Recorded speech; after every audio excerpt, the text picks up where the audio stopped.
வணக்கம் நண்பர்களே, நான் சுந்தர் மகாலிங்கம். நீங்கள் பார்த்துட்டு ட்ராவல் வித் எஸ்எம். வாங்க இந்த வார வீடியோக்குள்ளே போகலாம். இந்த வாரம் நம்ம பார்க்க போகிற கார்டு வந்து ஒரு HDFC பேங்க்லேருந்து வர ஸ்விக்கி கிரெடிட் கார்டு. இது ஒரு கோப் பிராண்டட் கிரெடிட் கார்டு. ஸ்விக்கியோட HDFC பேங்க்கு டைப் வச்சிருக்க கார்டு. ஸோ இந்த கார்டை பற்றி நான் ஏன் சொன்னேன்னா, இது ஒரு ரொம்ப எளிதான கேஷ்பேக் கார்டு. அதாவது எனக்கு மாதம் நான் இவ்வளோ ஸ்வைப் பண்ணுறேன், அது எனக்கு ரிவார்ட் பாயிண்ட்ஸ் வந்து என்னோடய கிரெடிட் கார்டு அக்கௌண்ட்டுக்கு வருது. அந்த அக்கௌண்ட்டு பாயிண்ட்ஸ் வச்சு நான் இது கன்வெர்ட் பண்ணி அந்த ஃப்ளைட் டிக்கெட்டோ அந்த மாதிரி போடுறதுக்கு அதுக்கெலாம் எனக்கு ரொம்ப காம்ப்ளிகேட்டட், ரொம்ப கடினமாக இருக்குன்னா, எனக்கு எளிமையான முறையில் இருக்கணும்னு நினைக்கிறவங்களுக்கு தான் இந்த கார்டு. அப்புறம் இன்னொரு செட் ஆஃப் பீப்புளுக்கு இந்த கார்டு உபயோகமாக இருக்கும். அவங்க யாருங்கிறத நான் இந்த வீடியோ கடைசியில் சொல்கிறேன். ஸோ ஸ்கிப் பண்ணாமல் கடைசி வர பாருங்கள் மக்களே. ஸோ வாங்க வீடியோக்குள்ளே போகலாம். நான் சொன்ன மாதிரி இது ஒரு co branded credit card. Swiggy credit கார்டுனால ஃபஸ்ட்டு ப்ரையாரிட்டி முக்கியத்துவம் வந்து ஸ்விக்கிக்கு தான் இருக்கும். ஸோ நீங்கள் ஸ்விக்கியில் ஸ்வைப் பண்ணிங்கன்னா ஒரு மாதத்துக்கு 15,000 வரைக்கும் நீங்கள் ஸ்வைப் பண்ணிங்கன்னா 1,500 கேஷ்பேக் 10% கிடைக்கும். நீங்கள் ஸ்விக்கியில் வாங்குகிற ஒவ்வொரு ஸ்விக்கி இன்ஸ்டாமார்ட்டில் வாங்குகிற நீங்கள் மளிகை பொருளாக இருக்கட்டும், ஸ்விக்கியில் வாங்குகிற உணவுப் பொருளாக இருக்கட்டும், ஸ்விக்கி டைன் அவுட், அதாவது ரெஸ்டாரண்ட் இருக்குல்ல, நீங்கள் நேரில் போய் அமர்ந்து சாப்பிட்ற ரெஸ்டாரண்ட்டாக இருக்கட்டும், ஸோ அங்கே போய் நீங்கள் சாப்பிட்டாலும் 10% கேஷ்பேக் கிடைக்கும். அதாவது ஒரு மாதத்துக்கு லிமிட் வந்து 1,500 வரைக்கும் தான் கேஷ்பேக் கிடைக்கும். அப்படின்னா நீங்கள் ஒரு மாதத்துக்கு 15,000 வரைக்கும் நீங்கள் பயன்படுத்தினா உங்களுக்கு 1,500 கேஷ்பேக் கிடைக்கும். ஃபஸ்ட்டு விஷயம். செகண்ட் விஷயம், ஸ்விக்கியை தவிர்த்து மற்ற ஆன்லைன் வெப்சைட்ஸ் இருக்குல்ல, Book My Show, Amazon, Ola, Myntra, Meesho, Indus Valley, so நீங்கள் என்னென்ன வெப்சைட்ஸ் இருக்கோ ஒரு 1000க்கு மேலே வெப்சைட்ஸ் இருக்குது. ஸோ அந்த மாதிரி வெப்சைட்ஸில் நீங்கள் போய் நீங்கள் ஸ்வைப் பண்ணி, ஆன்லைன் பர்ச்சேஸ், ஸ்வைப் இல்லை ஆன்லைன் பர்ச்சேஸ் பண்ணிங்கன்னா உங்களுக்கு 5% வரைக்கும் கேஷ்பேக் கிடைக்கும். அதுக்கு மாதம் 1,500 வரைக்கும் லிமிட் கிடைக்கும். அதுக்கப்புறம் நான் நேரில் போய் ஸ்வைப் பண்ண போகிறேன் அப்படின்னு நினைக்கிறவங்களுக்கு மாதத்துக்கு 1% கேஷ்பேக் கிடைக்கும்.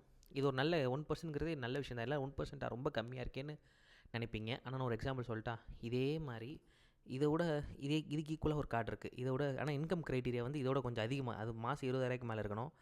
HDFC money back plus credit கார்டுன்னு ஒன்று இருக்குது. நீங்கள் 150 பர்ச்சேஸ் பண்ணிங்கன்னா 2 ரிவார்ட் பாயிண்ட்ஸ் தான் கிடைக்கும். 50 காசு தான் கிடைக்கும். ஸோ உங்களுக்கு அது ஒரு 100 50 காசே 0.5% தான். 150 50 காசுனா யோசிச்சு பாருங்கள், ரொம்ப கம்மியான ரிட்டர்ன்ஸ். ஆனால் இங்கே ஒவ்வொரு 100 1 கிடைக்கிது. அது எவ்வளோ 1%ங்கிறது ஒரு மிகப்பெரிய ரிட்டர்ன் தான் ஆக்சுவலாக. எந்த ஒவ்வொரு ரூபாயும் ஓசி கிடையாதுல்ல, எல்லாமே நமக்கு தேவையானதானே. ஸோ 1% கேஷ்பேக் கிடைக்கிது. அண்டு அது மட்டும் இல்லாமல் ஒரு வருஷத்துக்கு நீங்கள் இந்த மாதிரி கணக்கு போட்டு பார்த்தீங்கன்னா 42,000 வரைக்கும் நீங்கள் சேமிக்கலாம். எஸ், ஆமாம் மக்களே, 42,000 சேமிக்கலாம். அது மட்டும் இல்லாமல் 3 மாதத்துக்குள்ள ஸ்விக்கி ஒன் மெம்பர்ஷிப் இருக்குல்ல, 1,199 மதிப்பில் ஸ்விக்கி ஒன் மெம்பர்ஷிப் ஃப்ரீயாகவே கிடைக்கும். எனக்கு இந்த மெம்பர்ஷிப் ஒவ்வொரு 6 மாதத்துக்கு ஒருக்க ஃப்ரீயாக கொடுத்துட்டே இருக்காங்க. யார் கொடுக்குறாவா? அமெரிக்கன் எக்ஸ்பிரஸ் தான். அமெரிக்கன் எக்ஸ்பிரஸ் தான் எனக்கு என்ன பண்ணுவாங்கன்னா, every 3 months, every 6 months once Swiggy one membership ஃப்ரீயாக கொடுத்துட்டே இருக்காங்க 3 மாதம். இதோட நான் 3வது வாட்டி வாங்குகிறேன். ஆமாம், ஸோ அந்த கார்டு அவன் வந்து வேறு லீக். American express. நான் இந்த நம்ம சேனலில் பார்த்திங்கன்னா உங்களுக்கு அமெரிக்கன் எக்ஸ்பிரஸை பற்றி நிறைய சொல்லிக்கிட்டே இருப்பேன். அது காரணம் என்ன, அந்த கார்டில் இருக்க யூஸ்ஃபுல். எனக்கு என்னென்னா, அமெரிக்கன் எக்ஸ்பிரஸை நிறைய வெளியூர்காரங்க, வடநாட்டுக்காரங்க நிறைய யூஸ் பண்ணி நான் பார்த்துருக்கேன். நம்ம ஊரில் இருக்கவங்க ரொம்ப கம்மியாக தான் வச்சுருக்காங்க, ரொம்ப ரொம்ப குறைவான நாட்கள் தான் வச்சுருக்காங்க. ஸோ வடநாட்டுக்காரங்க என்ஜாய் பண்ணுற பெனிஃபிட்ஸ் வந்து பிரிவினை கிடையாது. நம்ம ஊர்க்காரங்களும் என்ஜாய் பண்ணணுங்கிற ஒரு சின்ன ஆசை தானே ஒழிய மற்றபடி வேறு எதுவும் கிடையாது. ஸோ இதில் மற்ற பெனிஃபிட்ஸ் என்னென்னா, மாஸ்டர் கார்டு வேர்ல்டு பெனிஃபிட்ஸ். அதாவது Mastercard, Visa card, RuPay கார்டில் இருக்கல நெட்ஒர்க்ஸ், அவங்க வெப்சைட்டில் நீங்கள் போனீங்கன்னா இந்த மாதிரி Mastercard, elite card, global card, அப்புறம் Visa RuPay card, Visa card, விசாவில் பிளாட்டினம்மு, சிக்னேச்சர், இன்ஃபைனைட், இந்த மாதிரி விதவிதமான கார்டு வேரியன்ட் இருக்குல்ல. ஸோ அதுக்குள்ள தனித்தனி ஆஃபர் இருக்கும். நல்லா விசா சிக்னேச்சர், இன்ஃபைனைட் கார்டு வச்சுருக்கேன். எனக்குலாம் அமேசான் மெம்பர்ஷிப்பு, வருஷ மெம்பர்ஷிப்பு 250 கிடச்சிது. ஸோ சில சமயம் க்ரேஸியான ஆஃபர்ஸ் கொடுப்பாங்க. அதெல்லாம் நம்ப முடியாத க்ரேஸியான ஆஃபர்ஸ். அந்த மாதிரிக்கு நீங்கள் அவங்க வெப்சைட்டில் போய் செக் பண்ணிக்கலாம். அதுக்கப்புறம் உங்களுக்கு வருஷத்துக்கு 12 கோல்ஃபு, அப்புறம் வந்து மாஸ்டர் கார்டு பார்ட்னரில் உங்களுக்கு ஃப்ரீ நைட் அண்ட் டைனு. ஒரு நாள் நைட்டு தங்குறதுக்கு உங்களுக்கு ஃப்ரீயும், ஒரு வேளை சாப்பாடு ஃப்ரீயாக தராங்க. அப்புறம் அகோடா, ஹோட்டல் புக்கிங். அகோடா வந்து செம்ம வெப்சைட்ஸ். நான் இன்டர்நேஷ்னல் புக்கிங்க்கு, அப்புறம் இந்தியாவில் புக்கிங்க்கு, இந்த மாதிரிக்கு வந்து நான் எப்பயுமே அகோடா தான் யூஸ் பண்ணுவேன் மேக்ஸிமம். நான் அவங்க கொஞ்சம் ட்ரஸ்டபுளாக இருப்பாங்க. ஸோ அதில் உங்களுக்கு 12% ஆஃபர் தராங்க. ஸோ நல்ல ஒரு சூப்பர்ப் கார்டு. ஸோ இந்த கார்டு எதில் இந்த கார்டில் வந்து கேஷ்பேக் கிடைக்காதா நல்லா தெரிஞ்சுக்காங்க. Rent, utility.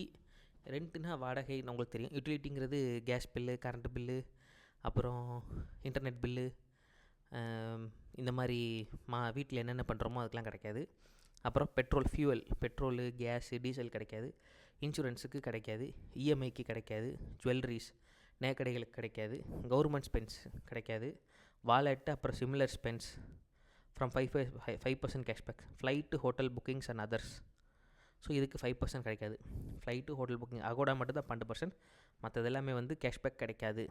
அப்புறம் மந்த்லி கேஷ்பேக் லிமிட் வந்து 10% சொன்ன பாருங்கள். ஸ்விக்கிக்கு வந்து மாதம் 1500 லிமிட்டும், 5% கேஷ்பேக் மற்ற ஆன்லைன் வெப்சைட்ஸுக்கு 1500 லிமிட்டும், 1% கேஷ்பேக்குக்கு வெறும் 500 தான் லிமிட். ஒரு மாதத்துக்கு கேப்பு. ஒரு மாதம் முடிஞ்சதுக்கப்புறம் அடுத்த மாதம் உங்களுக்கு மறுபடியும் அது ஓப்பன் ஆயிரும். ஸோ இந்த கார்டோட சில டவுட்ஸ் இருக்குது உங்களுக்கு. ஸோ இந்த கார்டு வந்து இந்த கேஷ்பேக்கில் வருதே, இதெல்லாம் எங்கள் ஸ்விக்கி வேலெட்டில் போகுமான்னு கேட்பீங்க. எஸ், முந்தி வந்து ஸ்விக்கி வேலெட்டில் போயிட்டு இருந்துச்சு. ஆனால் இப்போ என்ன ஆயிடுச்சுன்னா, கரெக்டாக பார்த்தீங்கன்னா ஜூன் 21, 2024 இப்போ எல்லாமே ஸ்டேட்மெண்ட்டில் வர வச்சுறாங்க. ஸோ உங்களோட கிரெடிட் கார்டு அக்கௌண்ட்டுக்கு வரவா வச்சுறாங்க. ஸோ நீங்கள் 100 செலவு பண்ணுறீங்க, 10% கேஷ்பேக்னால் 10 கேஷ்பேக் ஆகுதுன்னா உங்கள் அக்கௌண்ட்டில் வரவா 10 வச்சுருவாங்க. ஸோ நீங்கள் 90 தான் கார்டு பில்லு கட்ட போகிறீங்க. ஒரு 5 நாளில் உங்களுக்கு வர வச்சுருவாங்க. ஸோ நீங்கள் 100 ஸ்வைப் பண்ணி 90 தான் கட்டுறீங்கன்னா அப்போ நீங்கள் தானே சாமர்த்தியசாலி. சப்போஸ் நீங்கள் ஸ்விக்கியில் சொல்கிறாங்க, சில பேர் ஸ்விக்கியில் வந்து சாப்பாடு விலை வந்து நேரில் போய் சாப்பிட்றதோட அதிகமாக இருக்குது அப்படின்னு நினச்சிங்கன்னா, அப்போ 5% கேஷ்பேக் கடையில் இருக்குல்ல, அமேசானில் போகிறோம், 100 ஸ்வைப் பண்ணுறோம், 5 கேஷ்பேக் கிடைக்கிது. ஸோ 100 பொருளுக்கு 95 கட்டினா அப்போ நம்ம அதில் நமக்கு ஒரு சாமர்த்தியம் தானே. ஸோ அந்த மாதிரி விஷயங்கள் இருக்கப்போ நீங்கள் அதை பயன்படுத்திக்கலாம். வழக்கம் போல் இந்த ஜீரோ கார்டு லாஸ் லயபிலிட்டி, அப்புறம் interest free period, revolving credit, இதில் நம்ம பயன்படுத்தவே மாட்டோம். என்றைக்கு நம்ம அது பக்கமே போக மாட்டோம். அப்புறம் நான் சொன்ன மாதிரி ஸ்விக்கி ஒன் மெம்பர்ஷிப்பு இதெல்லாம் இருக்குது. இது வந்து கார்டு வந்து வருஷத்துக்கு 500 ஃபீஸ் இந்த கார்டுக்கு, ப்ளஸ் 18% ஜிஎஸ்டி. ஆனால் நீங்கள் வருஷத்துக்கு 2 லட்ச ரூபாய்க்கு மேலே ஸ்வைப் பண்ணிங்கன்னா உங்களுக்கு இந்த கார்டு வந்து ஃப்ரீ. எஸ், இந்த பார்த்தீங்கன்னா தெரியும், 500 ப்ளஸ் அப்ளிகபிள் ஜிஎஸ்டி. ஆனால் நீங்கள் வருஷத்துக்கு 2 லட்ச ரூபாய்க்கு மேலே ஸ்பெண்ட் பண்ணிங்கன்னா ரெனிவல் ஃபீ பெனிஃபிட் இருக்குது. எலிஜிபிள் க்ரைட்டீரியா வந்து ரொம்ப ரொம்ப சிம்பிள் மக்களே. நீங்கள் salaried person or self employed பர்சனாக இருக்கலாம். வருஷத்துக்கு வந்து உங்களுக்கு வயசு வந்து ஒரு 21 வயசுலேருந்து 60 வயசுக்குள்ளே இருக்கணும். மாதத்துக்கு 1500 சம்பளம் இருந்தால் போதும். நீங்கள் செல்ஃப் எம்ப்ளாய்டு பர்சன்னா 21 வயசுலேருந்து 65 வயசுக்குள்ளே இருக்கணும். உங்கள் ஐடிஆர் இன்கம் டேக்ஸ் ரிட்டர்ன் வந்து 6 லட்ச ரூபாய்க்கு மேலே இருக்கணும். நான் சொன்னேன் பாருங்கள், லாஸ்ட்டில் சொல்கிறேன்னு சொன்ன பாருங்கள், இது வந்து ஒரு சேலரிடு பர்சன், ஒரு சின்ன பேச்சுலர் இருக்காங்க, அவங்களுக்கு இப்போ தான் வேலைக்கு சேர்ந்துருக்காங்க, மாத சம்பளம் 15,000 20,000னா அவங்க தாராளமாக இந்த கார்டு அப்ளை பண்ணலாம். 17,000 ரூபாய்க்கு மேலே யார் யாருக்கெல்லாம் இன்கம் இருக்கோ அவங்க எல்லோரும் அப்ளை பண்ணலாம். ஸோ இது வந்து ஒரு கிரெடிட் கார்டு ஜேர்னியோட என்ட்ரி லெவல். ஏன் சொல்கிறேன்னா, HDFC பேங்க் மாதிரி ஒரு ஸ்டேபிளான பேங்க்குள்ளே நீங்கள் என்ட்ரு ஆகிறப்போ உங்களோட கிரெடிட் கார்டு ஜேர்னி வந்து ரொம்ப நல்லாயிருக்கும். ஆக்சிஸ் பேங்க் என்ன ப்ரோ அது நல்ல பேங்க் தானே? எஸ், ஆக்சிஸ் பேங்க் நல்ல பேங்க். அந்த பேங்க்கு சேவிங்ஸ் அக்கௌண்ட் வச்சுருக்கவங்களுக்கு தான் தெரியாது எந்த அளவுக்கு நல்ல பேங்க்னு. ஆனால் கிரெடிட் கார்டை பொறுத்த வரைக்கும் அந்த பேங்க் வந்து இன்றைக்கி ஒரு ஆஃபர் சொல்லி இன்ட்ரடியூஸ் பண்ணுறாங்கன்னா ஒரு வருஷம் கழித்து அந்த ஆஃபரை தூக்கிடுவாங்க. ஆமாம், பயங்கர மோசமாக இருக்கும். ஆக்சிஸோட கஸ்டமர்கிட்ட கேட்டிங்கன்னா மண்டையை பிச்சுக்குவாங்க. என்ன ஆஃபர் எங்கே இருக்குதுன்னு அவங்களுக்கே தெரியாது. அந்த கார்டை அவங்க வேறு ஒரு ரீசனுக்கு வாங்கியிருப்பாங்க. அந்த வாங்கின ரீசனுக்கும் இப்போ அந்த கார்டில் இருக்க ஆஃபருக்கும் சம்மந்தமே இல்லாத அளவுக்கு இருக்கும். ஆனால் ஹெச்டிஎஃப்சியும் டிவேல்யூ பண்ணுறாங்க. ஆனால் வந்து கொஞ்சம் ஸ்திரத்தன்மை உள்ள ஸ்டேபிளான கார்டு HDFC கார்டு. ஸோ அதனால் HDFC கார்டில் நீங்கள் ஃபஸ்ட் கார்டு வச்சுக்கிறது ரொம்ப ரொம்ப நல்ல விஷயம். ஸோ அவ்வளோதான். இந்த வீடியோ உங்களுக்கு பிடிச்சிருந்தால் லைக் பண்ணுங்கள், ஷேர் பண்ணுங்கள், கமெண்ட் பண்ணுங்கள், நம்ம சேனலுக்கு சப்ஸ்கிரைப் பண்ணுங்கள், சப்போர்ட் பண்ணுங்கள், உங்கள் நண்பர்களுக்கு பகிர்ந்து நம்ம சேனலை பற்றி சொல்லுங்கள்.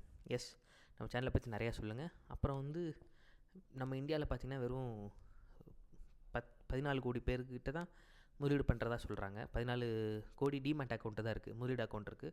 மிஞ்சி போனால் நம்ம பாப்புலேஷனில் ஒரு 10% பேர் தான் நம்ம இந்தியாவில் வந்து 100 பேர் இருந்தால் 10 பேர் தான் முதலீடு பண்ணுறோன்னு சொல்கிறாங்க. ஸோ எல்லோரும் முதலீடு செய்வோம். நம்மளோட அடுத்த தலைமுறைக்கும் நம்ம தலைமுறை நல்லா இருக்கிறதுக்கு முதலீடு பண்ணி சேமிப்போம். இது எதுவுமே பெய்டு ப்ரொமோஷன் கிடையாது. முழுக்க எல்லாமே